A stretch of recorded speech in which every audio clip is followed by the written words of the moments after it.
Hi everyone, welcome to StoryBoard and Sanctuary. This is a home of stories and it is also a sanctuary, a safe space. There is no judgment here. We tell stories, we do book reviews, we talk about things that no one wants to talk about in this safe space. So, yes, this is Storybird and Sanctuary.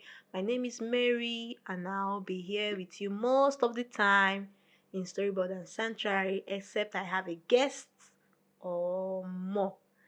So, welcome, welcome, welcome, welcome. I hope you are going to find this place a safe space. I hope you are going to find a sanctuary here. I hope you'll be running here every time to check out what latest things we have. I am a good storyteller.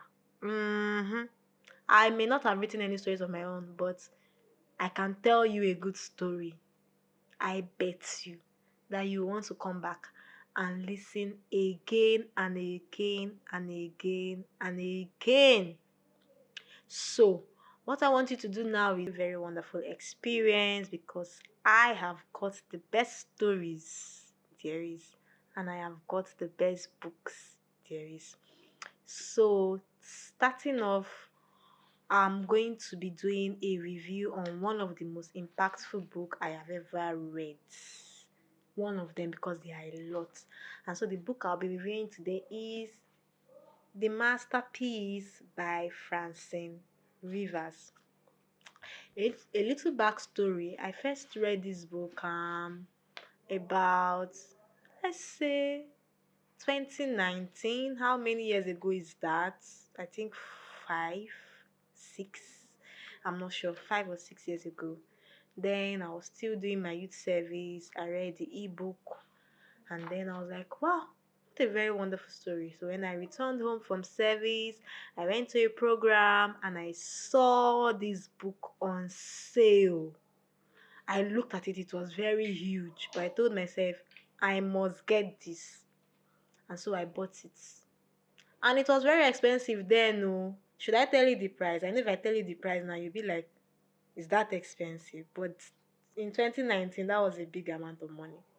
So I bought the book for, guess, 1.5.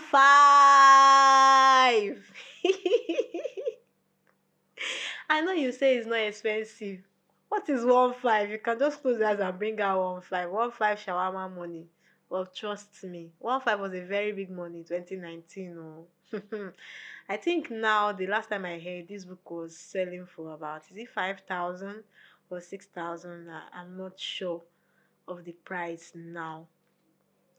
So a little about Francine Rivers. Francine Rivers is a best-selling author of Redeeming Love. I'm sure a lot of you must have heard about the book. If not heard about it, you must have seen the movie as well. She's the best-selling author of Redeeming Love. Some other books she has written. She wrote Her Mother's Dream, Her Daughter's Hope. I don't know if I'm mixing the titles now.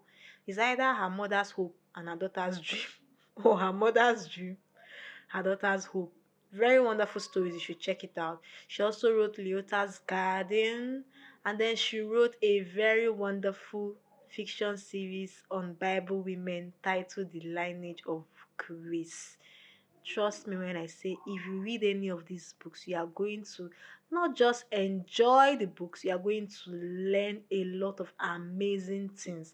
And the life of these people are going to change your life forever. She also wrote several books, the books of the scribe, like Echoes of the Dawn and The Shofar Blue. In fact, she's a phenomenal writer. And so I urge you to check out any of her books. You can check them out online, go to your bookstore, you can order them online as well, and then you won't regret it. Trust me. So, The Masterpiece is a story of Velasco and Grace. And today I'm going to be answering the discussion questions on this book. You will get to know more about the story as I answer the discussion questions. So I'm not going to do a summary about the book, just so you know. I'm just answering discussion questions. So today I'll be taking a few of those questions and then I'll continue another day till I exhaust the questions for this book. All right, so my first question says, what were your initial impressions of Roman, of Grace? Did your impressions change throughout the story? And if so, how and why? Hmm. When was first introduced to Roman in this book, the first thing I thought of was, what a long suffering fellow. Okay, not long suffering in a good sense, so long suffering like this person can make you suffer. How do they call it? Okay, insufferable. Yes, Roman was insufferable. And I was like, what kind of a guy is this? What is your problem? What is it? Ha! The guy is that roommate that will always give you trouble in the house. He's that type of roommate. That roommate that will annoy you every single day. That will remove your belongings where you kept it and keep it somewhere else. Or that roommate that will complain if you drop your shoe. If one speck of sand falls on the floor when you're walking out of the room. That roommate that you cannot live with is Roman. I'm sure you've had those type of roommates in your life. That is Roman. Okay. Of Grace. When I first met Grace in the story, I was like, hmm, this woman sha, you too do. That was what I thought, honestly. Grace was a goody two shoes. Let me just put it like that. Girl, come on. Must everything be good? I'm not saying everything should not be good, oh, please don't go and quote me somewhere. But she was a goody two shoes. Sister, lighting up small now. What is it? Eh? Anyways, Grace was a good girl though.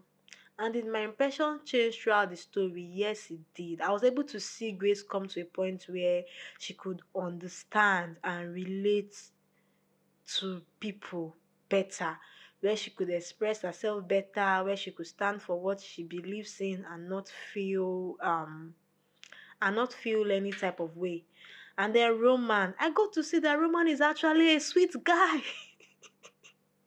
I don't know why he was forming at the beginning. But Roman is actually a sweet guy. Underneath all the macho, macho, macho, macho is a very soft human being. Very nice and caring. Oh my god. Roman is a very caring guy. My impressions got to change towards the end of the story. Why? As the story progressed, I was able to see glimpses into the past lives of Roman and Greece. So I was able to understand the reason why they portrayed the behaviors that they did in the story. So that was why my impressions about them changed. The second question says, when Roman offers to let Grace live in the guest cottage, she struggles with whether to accept. She tells her friends she's been praying about it but hasn't felt like she's received a clear answer, except that other opportunities she explores don't seem to come to fruition. If you were Grace, would you have taken that as a clear answer from God? Have you ever been in a similar situation? How did you ultimately make a decision? Okay, so the backstory to this is that Roman needed a personal assistant. He contacted a temp agency.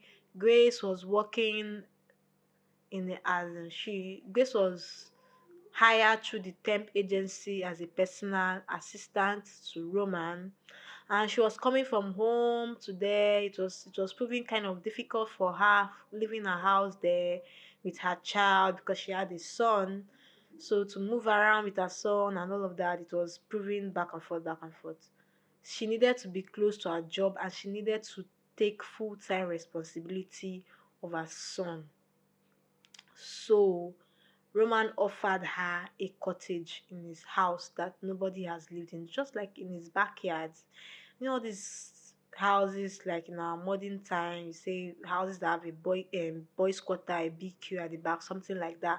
But this one, it was a proper house, very proper house. But it was like at the back of the of Roman's build compound, sort of. So he offered her that house.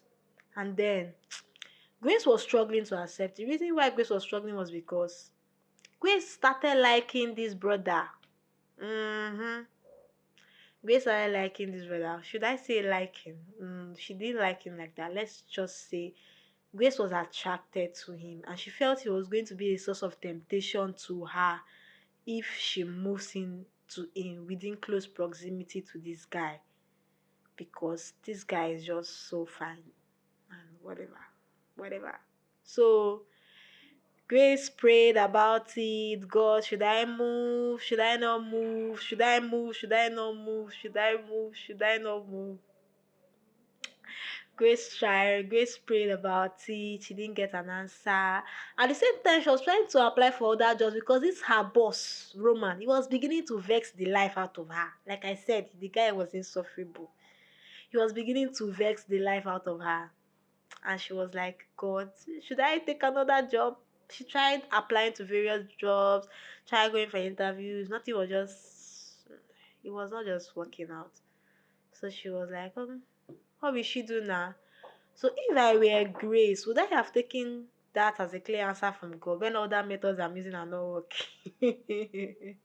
Probably yes, I would have. I would say God is frustrating every plan because He wants me to do this. Okay, that's what I would have felt. Have I been in a similar situation? Yes, I think so. I think so. How did I make a decision? I just decided to go with it anyway.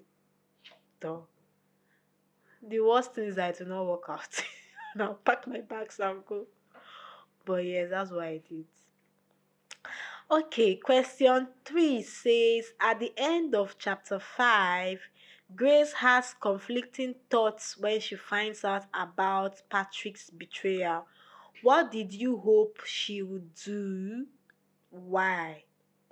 So, the backstory to this is that Grace was married to Patrick for a certain number of years, and Patrick was not a nice guy. Mm-mm. He was not a nice guy at all. He started out with her tutoring him, you know, and then he was passing his grades, and then he just felt like in return for the tutoring, let me ask her out. And she felt like, oh, this fine guy in the was he in the basketball team or hockey team? I don't know again, but he was in one sports team like that. She was like, ah, this guy noticed me, blah blah blah blah blah blah blah. And so she accepted to go out with the guy, and then they went out, and they eventually got married. And guess what? Grace was working full time to put this guy through school, and she dropped out of school. Oh, and she was putting him through school. She was the one. In fact, it was because of her that he was passing the exam. Because she will be the one to do assignment for him. She'll be the one to do project for him. She'll be the one to coach him on it. And the guy was just passing. He did this one. He said, oh, I want to go to school, so I will have better job and I'll provide for us, blah, blah, blah, blah, blah, blah, blah, blah. This guy was just guilt tripping her right, left, and center. And she was doing everything for him. Only for him to now start hooking up with a girl from the club where he was doing his gym fitness. He was using her money to do gym membership. This guy was not working, no. Let us stay like that first. She was the one working, doing double shifts to cover everything in the house. Oga went to go and do gym membership. Now saw the girl there, the daughter to the owner. You know now, he has seen a bigger fish. Suddenly, Grace was no longer the girl for him. And he did not have the guts to tell her, oh, I don't want to marry you again, no. Let us go our separate way. No. Oga decided to bring the woman into his matrimonial bed and be sleeping with her there. And then Grace walked in on them. So, when she finds out about it, she just had conflicting thoughts. She was just like, she didn't even know whether to be angry or not to be angry. She just looked at them. She just kept quiet. She didn't even say anything. Me, I was expecting her to scatter everywhere. Shout. So this is what you have been doing since after everything I've done. Sorry. I was not expecting her to be quiet. Let me be honest. Her quietness was annoying to me. I was like, what is wrong with this woman now? Uh-uh. Why you like a stone? Do something. Shout, throw away his bag, pack your things, come out the house, anything do. But auntie just she didn't even say anything. She didn't ah ah, you betray me like that. Ah. Anyway, everybody with their own reaction. Hey, question 4. What do you think it means that Grace notices details in romance work that no one else sees? So the backstory to this is that Roman is an artist in present day. He draws. He's one of the best artists, you know. But whenever he draws a piece, he always puts in hidden stuff. Like he hides other stuff inside. He hides stuff that are sinister, stuff that are evil. I don't want to say evil, oh, let it not sound somehow. But he hides some kind of strange stuff. Like maybe he can draw a very fine. Okay, there was one he drew a very fine painting of a zoo, and inside the zoo he hid a devil's face or different devil's face speaking out of hell, something like that. And nobody else notices it though. But Grace is the only one that notices all the hidden things in his work. And then she will ask him, what is that? She also noticed when he put his mother's name in a piece of. Oh, Roman was also a graffiti artist. Yes. That was his. Should I call it before struggle? Before he now legitimize it is how they say it, legitimatize. Oh my god, I don't know what I'm speaking right now, please forgive me. Before his work became legit, he was doing illegitimate work before. Mhm. So honestly, hmm, I really do not know why Grace was noticing all those things, so, and I really can't tell what it means. But if I want to think about it a little, I might say maybe it's because Grace is a very perceptive person. She's very keen. She sees details that nobody else notices. And that was why she was a good personal assistant, actually. Because she could see, she can just look at something and figure everything that is wrong with it. That's the kind of person Grace is. So I guess that's why she was noticing the details in romance work that nobody else. Every other person is just appreciating. Oh my God, it's so beautiful. See the animals. See the way they look. Oh my God, this is lovely. But as a personal assistant, your job is to find all the bad areas, Sabi. It's like an editor. It's like an editor. People are reading a book and are like, oh my god, this book is so lovely. Story is interesting. Editor is like, why is the comma here? Why is there no full stop? That is how Grace was, okay? Okay, so coming to my last question for today.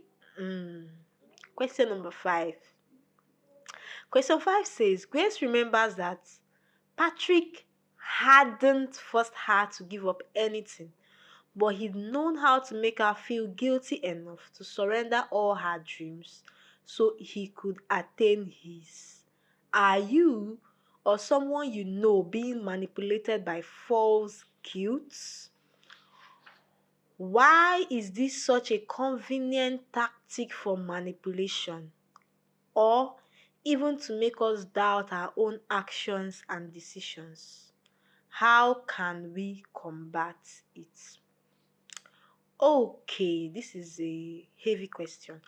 Remember earlier I said that Grace had to give up her stuff for Patrick, you know. And so at the end of the day, when she discovered that Patrick betrayed her, The only thing Patrick could say was, I did not tell you to give it up now.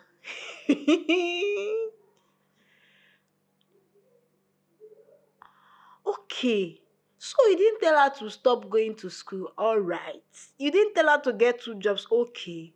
But you made her feel guilty. Every time you are telling her, how can you be okay that your husband, he's not focusing on school because he wants to do job. Don't you know that if I go to the school, I'll be able to get a better degree and I'll have a better pay and then our life can be better. He will always tell her like, oh, I have to go to school. I need a gym membership. I have to be fit. If I don't be fit, how can I get this? He will always find a way to make her feel guilty so she will take on more job. At the end of the day, he was like, I didn't force you. Those things that some of these people will be like, did I tell you to give up all your dreams for me? Did I tell you? Let me make one very controversial statement now. It's just like in acrimony. That man, after everything people were arguing about the movie and somebody now said, after all, he did not tell her to sell her mother's house and give him the money. I'm like, wait, are you real? Are you being real? Like, sorry, are you being serious? So when he was talking about my battery this, my battery that, where was the money going to come out from if she did not sell her mother's house? See, sometimes you people should be saying the truth. Sometimes, eh, leave all these things aside. You are trying to support somebody. Say the truth. If she did not sell her mother's house, will he have seen the money that would have made him to be doing one battery after? Let's just leave that one. We are talking about Grace and Patrick. We're not talking about acrimony. So, the sub question to this is, are you or someone you know being manipulated by false guilt? I'll say there was a time I was being manipulated by false guilt. Ah, it's not good though. This next sub question says, why is this such a convenient tactic for manipulation? Because it will make you to doubt yourself. Of course, it makes you to doubt your action. You begin to feel stupid. You begin to feel like you don't know anything. There's nothing up there. In fact, you begin to second guess yourself. And it's always very bad when you start to second guess yourself. Imagine someone that, okay, maybe let's just say, for example, you started school, started attending school.